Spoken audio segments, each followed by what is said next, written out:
Welcome to Parenting Unscripted. I am your host, Katie Collett. Thank you so much for joining us today. I have a very special guest with me, and I'm so excited for you. I would say to meet her, but you probably know her as the co-host of the Hampton Road Show.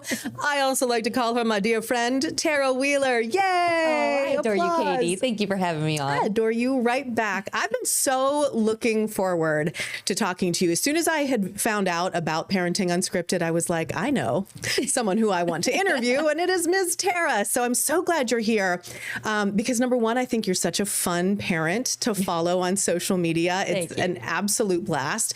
And you're also a military wife, and we're going to talk about being a military wife, a mom with children while your husband's in the military, and then trying to balance that all with work, because it sounds like a lot. It's almost impossible. It's all smoke and mirrors. So if you do follow me on social media and you're like, oh, she's got it all together, I don't. I promise.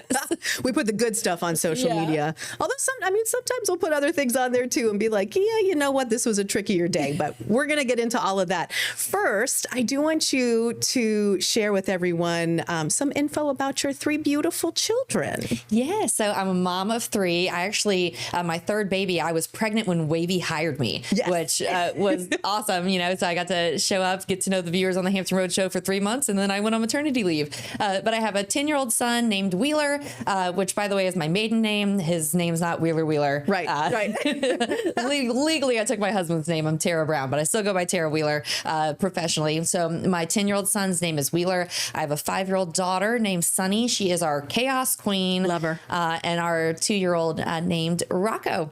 Oh my gosh. And they're all so absolutely adorable and just so chaotically fun in the best way. And I love that because it feels relatable to, even though we're one and doners, it still feels very relatable to our family with, you know, the chaos of kids and just how fun it can be.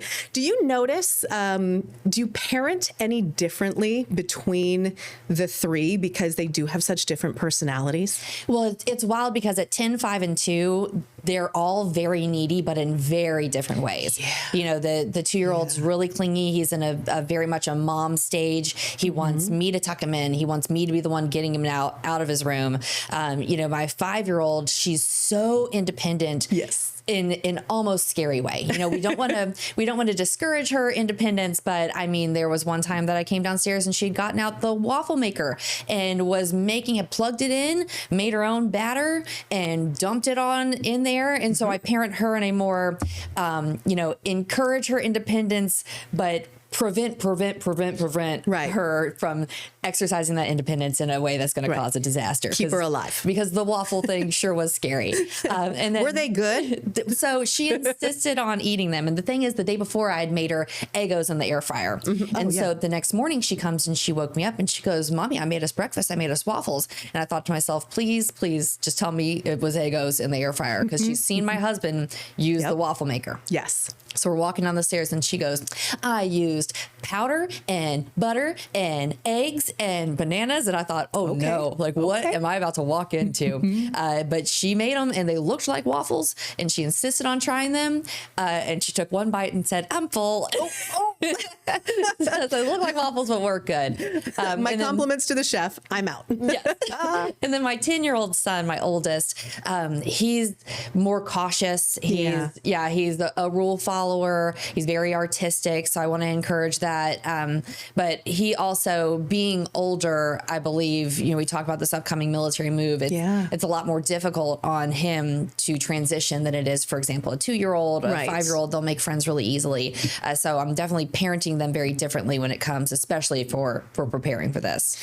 So, I mean, for those who don't know, Tara sadly is leaving us as it comes, you know, as it happens whenever, you know, you get new orders and you have to leave. So you're getting ready for that. And I know there are a lot of stresses that come with that. How do you prepare Wheeler to go to a different school? What is that like for, you know, a 10-year-old to kind of pick up and have to make new friends? Yeah, I mean, Wheeler's always been our social butterfly. We've made friends because he he goes to the park and makes a bunch of friends. And I want to make sure he doesn't lose that as he gets older, because it can be more difficult, more intimidating. Luckily, as far as parenting goes, I grew up in a military family. So I understand what it's like to be a child that moves every couple of years, and I can relate to that. And I know what made me feel most supportive was living in the military community. So, so far we were at Columbus Air Force Base in Mississippi. We're at Langley Air Force Base now, and we just applied for military housing at Seymour Johnson, because the great thing about a military community is everybody's in the same boat. So you're not moving into a neighborhood where the kids grew up playing together and now you've got to find a way into their clique. You're moving into a neighborhood full of kids who also just got there, and they're so excited to see a moving van pull up in their neighborhood and see that there are swing sets and kids toys, and you have immediate friends. And so moving into a community like that, that really fosters that connection, I think is very beneficial, and something that we make a conscious effort to do in this next move. And that's what I was going to ask you too, you know, unsolicited advice, of course, for people, but, you know, for a new family who is just moving, is that what you encourage them to do? Try to go and live on the military installation or the base there, and just kind of involve yourselves? For me, that's what worked for me growing up. The military community is very supportive. It's a very tight-knit community. It's very safe on a military base. You kind of know what you're getting into as far as housing goes, because all the houses have been privatized. They're all kind of similar. Our home right now is pretty similar to our home in Columbus, Mississippi. So you know, our stuff's kind of going to fit there, versus renting, especially sight unseen, depending on how far away you're moving. You don't know much about that neighborhood, or, you know, who lives in the cul-de-sac. Is it, you know, a whole bunch of people who are retired, or is it a whole bunch of families? You know, moving into a military neighborhood, that it's going to be a whole bunch of families. And so I feel like if you're new to military life, you know, everybody's different, but that has been one of the strengths for us, is living in a military community. What do you find when it comes to schooling? I know we obviously want to have our kids in the absolute best schools that we possibly can. Do you stress about, okay, is this a good school system where we're taking them, or, you know, do you send your kids to different schools depending on the area, or how does that work for you when you move? I mean, it all kind of depends on what you can afford. I know the school system where we're heading towards doesn't have great numbers coming out of it. But we're likely moving in about 3 weeks. So we know what my husband's income is. Yes. We don't know what my income is going to be. We don't know if I'm going to have a job lined up. Can we afford private schools? That sort of thing. And these are questions you have to ask and figure out really quickly.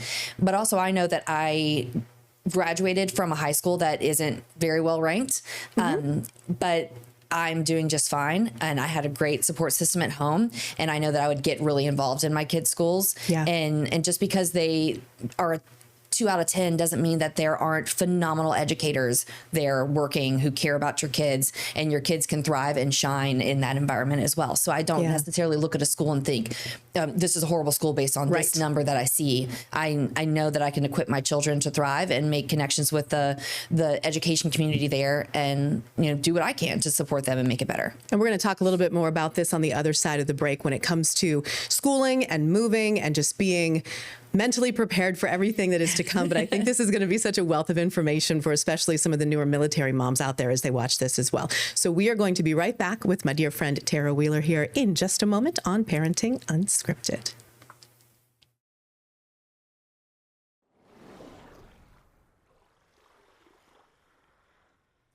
Welcome back to Parenting Unscripted. I am here. That is Tara. That's not me. Tara Wheeler is our guest today. Hi, this is me. I'm Katie Collett. I'm your host. That's Tara, good friend of mine. And also, like I had said, the co-host of our Hampton Road show. Tara is a military wife, and we've been talking about being a mom who is in the military with 3 children. I mean, I'm a one and doneer and not in the military, but I have so much respect and admiration for the parents parents who are in the military and for everything that you all do, because I know you just never know when life is going to change in an instant with a move or anything that happens in the military with a deployment. So mad respect to you, my friend. Thanks. And all of my love. So let's talk a little bit more. We were chatting about life on base, and you said that you prefer to live on base because of the tight-knit military community. I want to hear a little bit more about how the military does support you. I mean, I know you're living away from family a lot of the time too, so you may not have, the grandparents if you need to drop the kids off somewhere. Is there care there that you can get on base for if you have to go to work or to someone to take care of the kids? There is, yeah. And one of the best things about living on base is everybody there kind of gets it. When I was pregnant with my son, Rocco, my husband was on like a 3-week TDY, and it was over the summer, and I was out there mowing the lawn, big pregnant mowing the lawn. Yeah. And a neighbor who I barely knew, had just said hi to in passing, she came over that night with bins of dinner. And she said, I know your husband must be gone because there's no way you're out there mowing the lawn that pregnant unless he's TDY or deployed. So I thought I'd bring you dinner for the next couple of days. Oh my gosh. Had never had a full conversation with her. And that's how we became friends. So the military community just really, really gets it.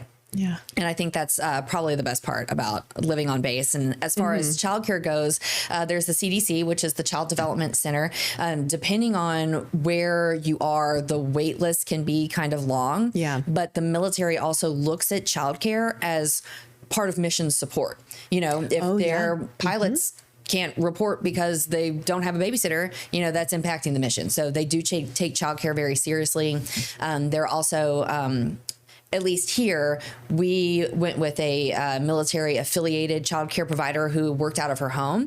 And they're really strict with inspections and qualifications and things like that. And the great part about it is the Air Force offers subsidies based on your income. Yeah. Because if you are looking for childcare just out in the real world, I have friends that decided to quit their jobs because they were spending almost their entire salary on childcare. Same.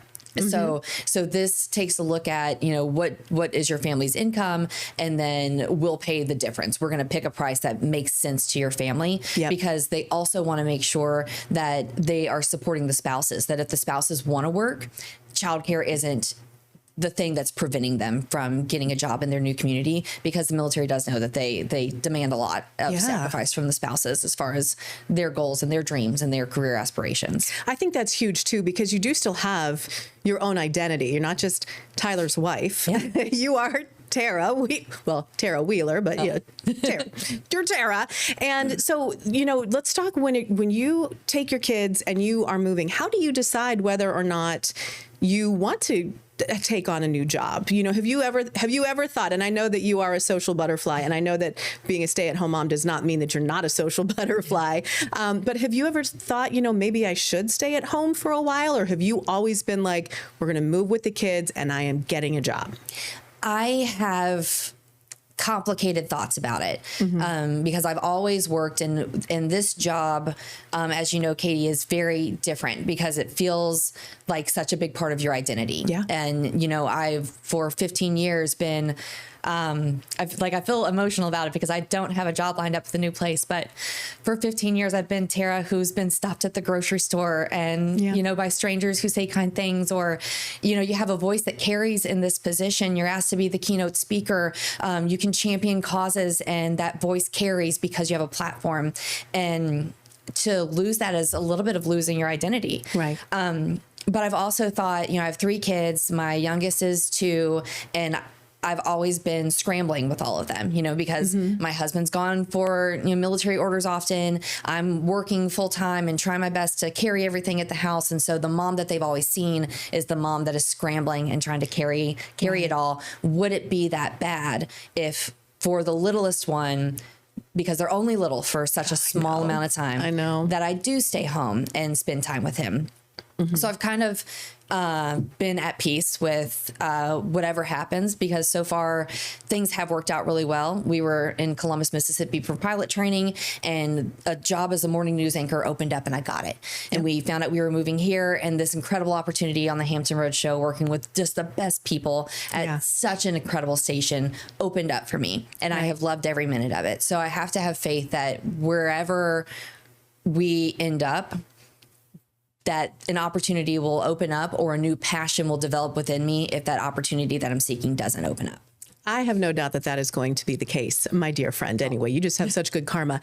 I think what's interesting is, and I think we're in the same boat when it comes to parenting. We're working, if we can, as much as possible, our work schedules and hours around our kids' lives. Mm-hmm. So the Hampton Roadshow show schedule is one that can get you home earlier in the afternoon. I choose to work my schedule, which, yes, I'm waking up at 2:00 in the morning, but then I'm also done around noon. So, we can be there in our kids' lives in the afternoon, even if it is a scramble.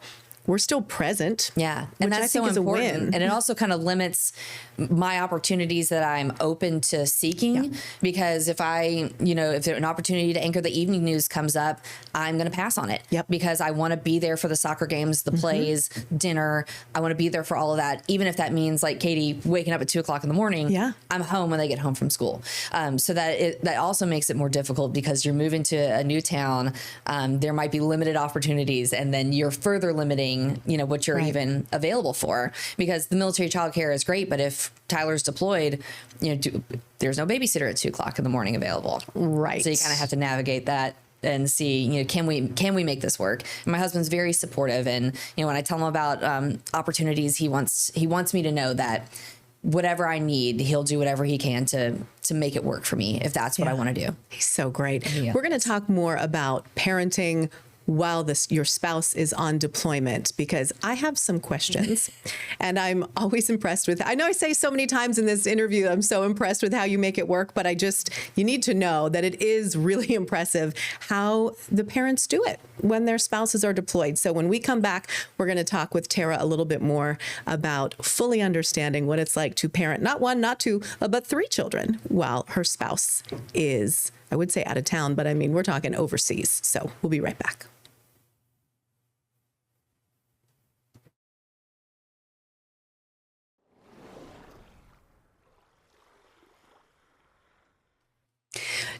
Back here on Parenting Unscripted. Once again, that is Tara Wheeler. She is our guest today, co-host of the Hampton Road Show, and my dear friend.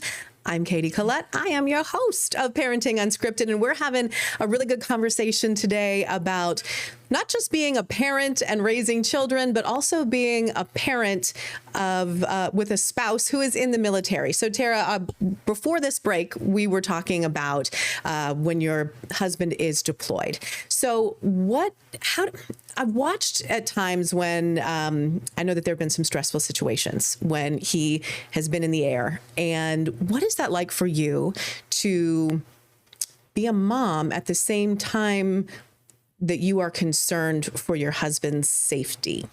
Yeah, so that can be tough. So my husband is a pilot, and right now he flies the aggressor mission against the F-22s at Langley, which means he's not deployed into a combat situation. He's more of a training pilot. But in our next assignment, he will be deployed, which is a whole nother level of stress, because now you're worried for your spouse's safety in a war zone. I am so worried about his safety every time he flies. Yeah. One of my very best friends lost her husband to a flying training accident. It is a dangerous job by nature, but I have to trust that the pilots up there know what they're doing. I trust that the maintainers are keeping those jets healthy, and so that's what I try to focus on. But his job does take him away from our family pretty often. They're called TDYs, so it could be a month, it could be a couple of weeks. But as any military spouse who might be watching knows, that one of the hardest parts of a TDY or a deployment, or when they're gone, is when they come back. Because that reintegration, you have been juggling it all. You have become a well-oiled machine, and you have figured it out, and you're doing it all by yourself, but that's the expectation. And so you just kind of click into a different mindset and you make it work. And then they come back and they're trying to figure out, where do I fit in this new little well-oiled machine that she's created over these past several weeks or months or whatever it is. So there's a little bit of reintegration stress. That's part of it too. But as far as the kids being away from their dad, we try to have little visuals that let them know that the time is winding down and he's coming home soon. Oh yeah. Especially my 5-year-old, for some reason, she cannot grasp time at all. I think I would have been able to at 5 either. I'd be like, so tomorrow, right? So here's a bowl of Hershey Kisses, and we'll have one a day. And when they're all gone, it means Daddy's coming home. So little techniques like that. I think that's super sweet. And, you know, speaking of Sunny, I want to get back to her because I do love Chaos Queen. Her. It's so fun, though, to watch how you let her be herself in every way. If that child wants to wear rain boots, a skirt with pants over top, and then like whatever, she can wear it. Why do you want to be that type of mom where you're like, you know what, Sunny, have at it? Because I think that's going to serve her so well in the future. That confidence. She knows exactly who she is. And I love that about her so much. So I'm picking my battles, you know, like maybe I don't let you get in the waffle maker and get it out. Yes. But she's so independent that if I try to wrangle her too much, I think it's going to backfire in a big way. So I never want her to lose that confidence. As long as it's weather appropriate, she can wear whatever she wants. And she does her little outfit of the days on Instagram. Yep. And I'm so excited to see what she comes up with, and the accessories. Like she had a headband on and then another headband like looping out the front of it. And I said, what is that? She goes, it's a Candaloo. And she just okay, girl. You know, it's like, okay, icon, go for it. And love it. I never want her to lose that sparkle because she just shines so bright. And I love that about her. And I love to see like, all right, we're painting everybody's fingernails today. And she loves a good blue eyeshadow. Oh, and yeah. I just think that more glitter, the better. Yep. It just makes sense for a girl her age. Absolutely. Rainbow nails, never one color. What is your hope for her on your move? I mean, I feel like no matter what, she's going to survive and thrive in the best way. I think she will too. She is voicing some worry. She says she doesn't want to go to school there. She'll start kindergarten there. So that'll be her first experience in actual school. Wow. So I think she's intimidated by that concept. Right. As well as the move. And she's just getting to that age where she's made friends and has been playing with the same friends for the past 3 years that we've been here. And to her, that's all she remembers. She doesn't remember her time in Mississippi. So I think she might have a bit of a difficult time, but as long as I think kids really feed off of the energy you exude. Yes. So absolutely. If I'm having a difficult time, it's going to make her have a difficult time. So I just need to be encouraging, you know, do more of these bonding things, little at-home spa days and do her hair and her nails and get her involved in activities really quick. And I keep telling her that we're not far away. We can come back and visit, and, you know, she can FaceTime with her friends and things, which makes it easier. But I think that she will have a tough time initially, but somebody with her personality, she's going to jump in and thrive. Yeah, I feel like she's going to trip and fall into a friend. Like that's just how social she is. So that's going to be really fun. What are your hopes? I know, you know, Rocco is 2. So what is your goal when you are there for him? Is it, I mean, I'm not sure the goals you can have for a 2-year-old other than just like keep growing and be great. But what are you hopeful for him to have there? What I'm hopeful for probably has more to do with me as a mom than him. Yeah. I keep coming across these things on social media that trigger this emotional response in me, that you only have little kids for like 4 years. And when you're in the thick of it, it just feels like this is your life. Like, I feel like this is just who I am. I'm a mom with little kids and they're draining and they're climbing all over me. And, you know, I'm just exhausted by it. And that's who I am. And that's who I'm always going to be. But in the grand scheme of your 80-year-old life, if you're blessed enough, what a tiny, tiny blip that is. And so I really want to try to focus on embracing that little kidness that I still had the opportunity to be a part of. I think that's great too. And I know, you know, I say I'm an older mom. I mean, I had I was going to say my first, I had my only when I was about 32 years old. And I'm so grateful that I did, because I almost feel like I had done so many things already. And then I almost appreciated different things with him more. And I realized like, yeah, the green grass is really cool. And swinging is super awesome on that swing set. And it's, I don't know, there's just so much that you really learn when you compartmentalize it, how you do there, to just appreciate all of those little moments, because you only get them for just a short time. Yeah. And it's wild. We're pretty close to the same age. So I just turned 41. And my husband joined the military late. So when he got to pilot training, you know, he was 30 years old, but he's in pilot training with guys that are fresh out of college. So our friend group, a lot of my friends are a solid 10 years younger than me, but they have kids my same age. Oh, yeah. I always joke, one of my best friends, Ashton, her daughter's a couple years older than Wheeler. And I said, Ashton, when you were my age, you're going to be about to be an empty nester. And I just started over. That's crazy. I just had another one. What was I thinking? But you're right. There is something to being an older mom, because I knew that, especially when I married my husband, that I had done enough in my career that I was at peace with what would happen if I was just going to be at home as a mom. Like, I had accomplished things that I wanted to accomplish, and now I could focus on my kids. And so maybe that's what this next phase will be. I think it's going to be absolutely amazing. We are going to miss you sincerely, but I am so glad that I got to have you on here with me at least one time before you head out. But all of our love, and thank you so much for all of your advice for everybody on this show today. We certainly appreciate you, Tara. Well, I appreciate and adore you, Katie Collett. Thank you, my love. And Parenting Unscripted, you can watch all new episodes every Tuesday at 9 o'clock in the morning. We appreciate you joining us today, and I sure hope that you enjoyed.